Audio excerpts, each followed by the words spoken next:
Veste, v zadnjem času nekako jedrska energija pridobiva neke vrste renesans ali pa da rečem revival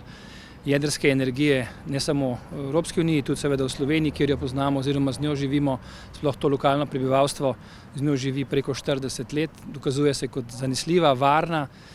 energija, seveda pa to želimo nekako v naslednjih korakih predstaviti tudi vsem državljanom Slovenije in okoljskim državam, ki nekako, kot veste, Avstrija je ena tistih, ki tradicionalno nasprotuje jedrski energiji. Sodelujemo v iniciativi enako mislečih držav, predvsem nekako pod pokroviteljstvom Francije in ostalih držav, ki imamo jedrsko energijo, ki jo bomo imeli tudi v prihodnje, prizadevanja, ki gredo glede taksonomije, torej uvrstitve jedrske energije, da je vidna kot zelena.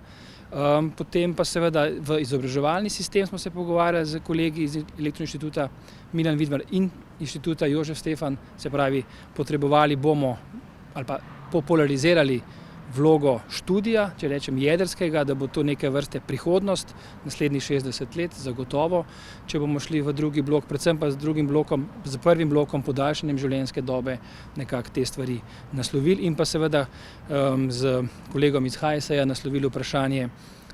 zaprtja oziroma prenehanja uporabe premoga v Sloveniji, se pravi 1/3 z letom 2033 nekako se preneha uporabljati, ta manjko, kako ga nadomestiti, s katerimi viri, se pravi, zaključujemo z kombinacijo obnovljivih virov in pa jedrske energije.